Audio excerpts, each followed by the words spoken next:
Welcome back to FCNYCS04E03. I'm here with Aris, Pina now, and we do the Punch Zone for HBO. We're the sexiest statisticians in boxing. Now, Aris, we're going to work a fight card this weekend that's happening in Atlantic City. The first fight on the card is Andy Lee versus Brian Vera, the rematch.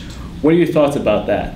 Excellent fight. I'm glad it's on HBO. It was the type of fight that Lou DiBella used to make back when he was vice president of HBO Sports, and coincidentally, he's the promoter of the show. So that's why it's on this card. Andy Lee is a great talent. He comes along very well trained by Emmanuel Stewart. Him and Emmanuel Stewart are actually so close, and they're basically best friends. Andy Lee lives in the same house as Stewart in the upstairs room.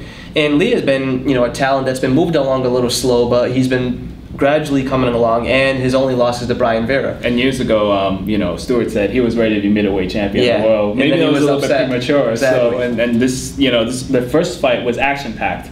What do you expect to happen this time around? It's going to be another action-packed fight. Brian Vera always comes to fight. Not the most skilled guy, but very scrappy, very tough, very durable, and you'll always get 100% from him. You saw in his upset win against Sergio Moore. You saw in his gallant loss against James Kirkland. You see he's upset a few guys here and there. He loses some of the big ones. He wins some of the big ones. He's, you never know what you're going to get out of Brian Vera. All I know is it's going to be an exciting fight. Andy Lee was winning the first fight rather convincingly until Vera scored the upset. I assume that Lee is going to win this time. But you never know. Vera has that puncher's chance, and Lee can be rattled.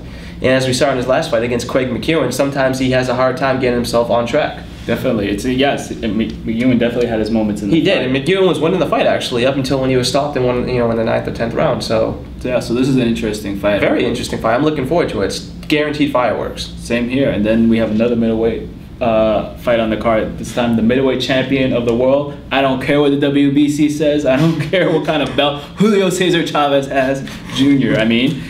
We have dazzling Darren Barker versus Sergio Martinez. The world champion. Yes, the world champion. And this is for the Diamond WBC belt? Yeah, whatever. Whatever that is. It's for the world championship. It's for the middleweight championship. The lineal title, Tony Zale, Marvin Hagler, Carlos Monzon, the list goes on and on, Stanley Ketchel. It's for that belt. Make no mistake, Sergio Martinez is the middleweight champion of the world. He beat the man who beat the man who beat the man who beat the man. Exactly. Now, we're going to get to Martinez a little bit later. I watched some footage on dazzling Darren Barker. He's a fighter from Britain.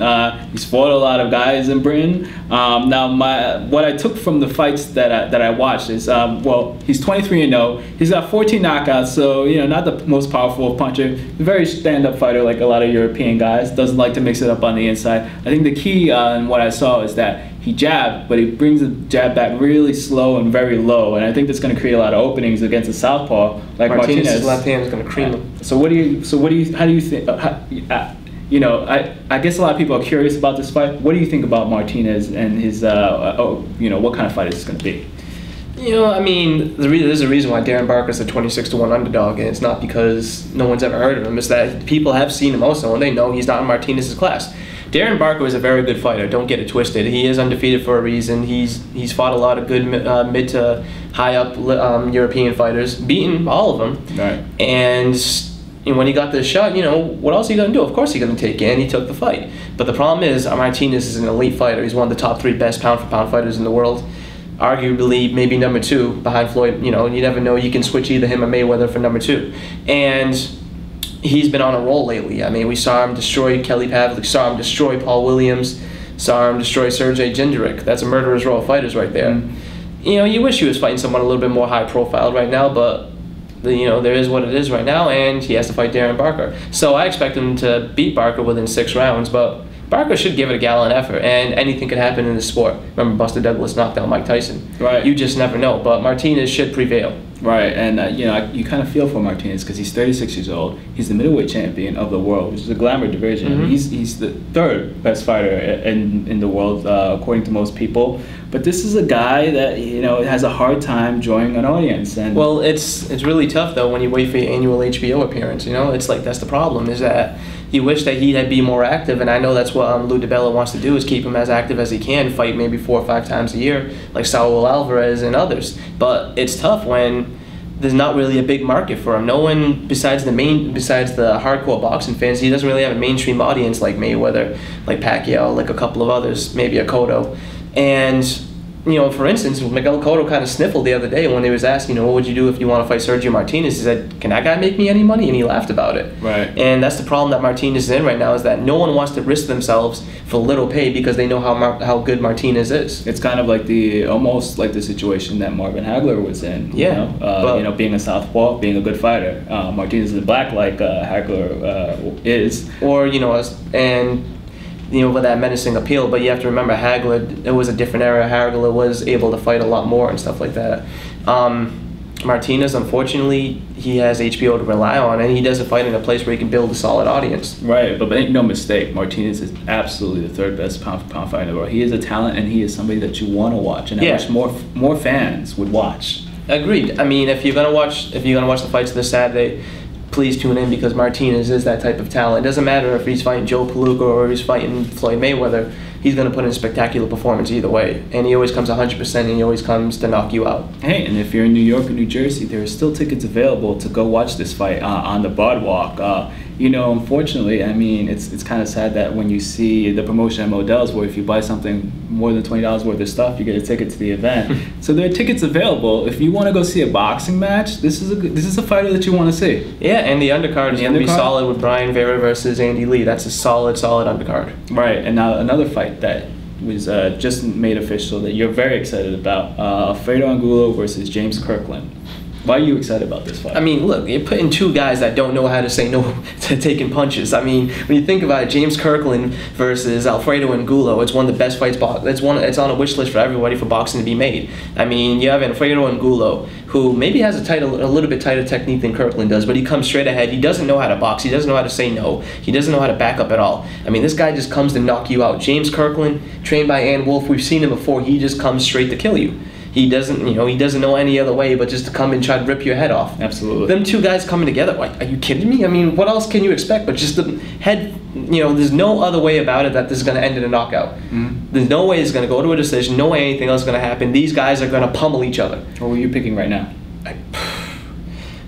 I'm not even sure. That Angulo has been out of the ring for a long time, and his only in-ring action was like a 15-second knockout or whatever it was. Mm-hmm. James Kirkland was out of the ring for 2 years, and he came back and he was pummeled by Ishida, right? And he's come back with 2 quick knockouts. Now he's back with Ann Wolfe. They both have a lot to prove. This is the perfect crossroads fight.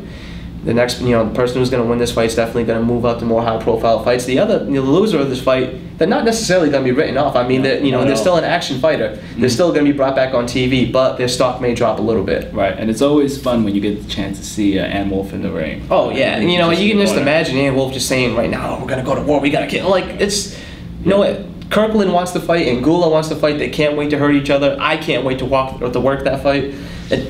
And there's also a friend of the show is going to be on the card, a guy who's we've had on the set, P.D. Quillen. He's going to be fighting. Peter Kid Chocolate Quillen is finally getting his HBO appearance after signing with Golden Boy Promotions, moving out to L.A. with Freddie Roach. His career is starting to finally blossom. He's coming off a big win against Jesse Brinkley. He also just knocked out Jason LaHulier in his last fight. He has a lot of momentum going for him, and he's fighting Craig McEwen, who just came off a tremendous fight with Andy Lee on HBO. Right. He lost the fight, but you know what? His stock definitely grew from that fight because he put on such a tremendous effort and he was winning the fight.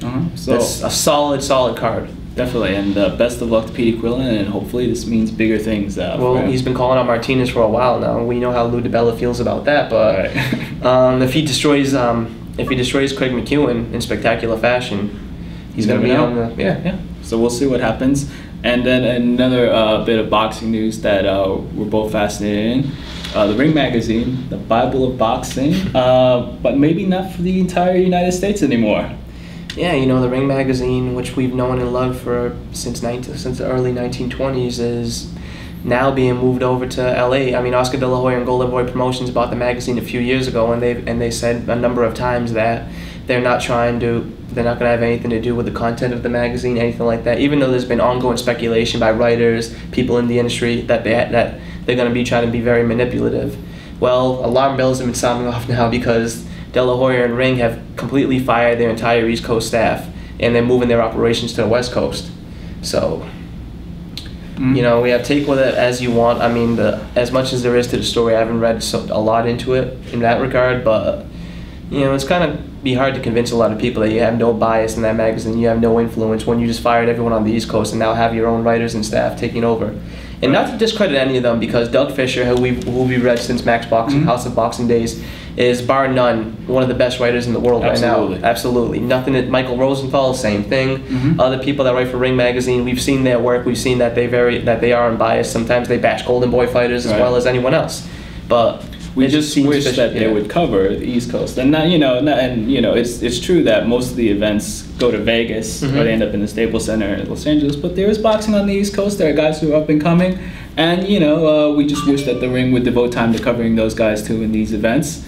And but don't worry, FCNYC, we're always going to be a New York show. That's right. We hope to help fill the hole and promote fighters and promote fights. And one of the fights that we've been talking about, the Sergio Martinez Darren Barker fight. This is a fight you want to get to. You want to go see live. You can't watch it on HBO. You want to catch Sergio Martinez. You want to catch Andy Lee and Brian Vera. This is going to be a card to watch. And there's going to be a lot of other big New York fights coming around. We have Nonito Donaire, arguably top 4 pound-for-pound fighter in the world, coming off that spectacular knockout of Fernando Montiel, and he's going to be making his first New York City appearance at the theater at Madison Square Garden, fighting the very underrated Omar Narvaez, who's been an undefeated champion for a number of years. Also, we just found out the huge card on December 3rd with Miguel Cotto and Antonio Margarito with a big rematch. But I mean, think of the undercard that's going to be on that one. Yeah. We have Mike Jones, Sebastian Lujan. We have Brandon Rios fighting somebody to be named, but maybe John Molina. Yep. And then the big one that just got added, Wallach Rodriguez too. Right. Wow. Wallach, that's if you're going to be around, you need to be there that night. Their first fight was a Fight of the Year contender. Exactly. So the East Coast is alive and healthy when it comes to boxing. Yeah, and we're going to be covering for you. Thanks for watching. Thank you, Aris. Thank you. Take care, everybody. Bye.